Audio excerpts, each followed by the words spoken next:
Panorama group, जो सोचता है वो करता है। आपके अपने सपनों का आशियाना। नमस्कार, आप देख रहे हैं सिटी पोस्ट लाइव। मैं हूं सृष्टि राज। बिहार की राजनीति में इन दिनों केंद्रीय मंत्री जितिन राम मांझी के बयानों ने एनडीए के भीतर चल रही अंदरूनी खींचतान को सार्वजनिक कर दिया है। खासकर चिराग पासवान की राज्यसभा सीट, हम की राजनीति हैसियत और बेटे संतोष मांझी की भूमिका को लेकर उठे सवालों की सियासी तापमान बढ़ा दिया है। महज 13 दिनों में 4 बड़े बयान देकर मांझी ने साफ कर दिया है कि वे अब सिर्फ समर्थक की भूमिका में नहीं रहना चाहते। 21 दिसंबर का बयान, 100% कमीशन बम। 21 दिसंबर को गया में आयोजित एक कार्यक्रम में जितिन राम मांझी ने बड़ा बयान दे दिया और चौंका भी दिया। उन्होंने कहा कि आजकल सांसद और विधायक विकास योजनाओं में 10% कमीशन लेने लगे हैं। हालांकि उन्होंने किसी का नाम नहीं लिया, लेकिन यह बयान सीधे सीधे सत्तारूढ़ गठबंधन की कार्यशैली पर सवाल खड़ा करता है। एक केंद्रीय मंत्री द्वारा ऐसा कहना न सिर्फ असहज करने वाला है, बल्कि यह भी संकेत देता है कि एनडीए के भीतर अब कुछ ठीक नहीं चल रहा है। राज्यसभा सीट को लेकर खुली धमकी भी दे दी। जी हाँ, इसके कुछ ही दिनों बाद मांझी ने और सख्त रूप से अपनाते हुए कहा कि अगर हमको राज्यसभा सीट नहीं मिली तो पार्टी को गठबंधन पर पूर्ण विचार करना पड़ेगा। यह बयान एनडीए नेतृत्व, खासकर जदयू और बीजेपी के लिए साफ चेतावनी माना जा रहा है। वहीं राजनीतिक गलियारों में इसे चिराग पासवान की संभावित राज्यसभा एंट्री से जोड़कर देखा जा रहा है।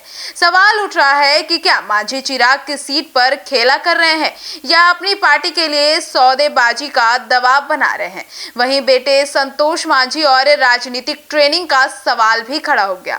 मांझी के बयानों के बीच एक और चर्चा तेज हो गई कि क्या वे अपने बेटे संतोष सुमन, जो कि को आक्रामक राजनीति और सत्ता में हिस्सेदारी की ट्रेनिंग दे रहे हैं। विपक्ष का आरोप है कि यह सिर्फ सिद्धांतों की लड़ाई नहीं है, बल्कि सत्ता, पद और हिस्सेदारी की रणनीति है। कमीशन जैसे शब्दों का इस्तेमाल कर मांझी नैतिक ऊंचाइयां दिखाने की कोशिश कर रहे हैं, लेकिन असल मकसद राजनीतिक दबाव बनाना है।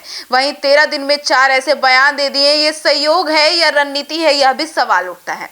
तो राजनीतिक विश्लेषकों का मानना है कि यह बयानबाजी किसी आवेग का नतीजा नहीं है, बल्कि सोची समझी राजनीति है।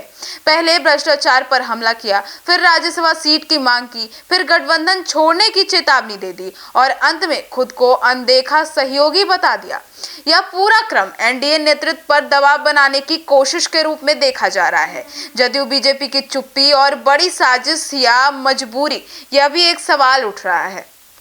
तो सबसे दिलचस्प बात यह है कि जदयू और बीजेपी दोनों ने इस बयानों पर सार्वजनिक प्रक्रिया नहीं दी है। यह चुप्पी कई सवाल खड़े कर रही है कि क्या अंदर खाने बातचीत चल रही है, क्या मांझी को मनाने की कोशिश हो रही है, या फिर उन्हें नजरअंदाज कर कमजोर कड़ी मान लिया गया है।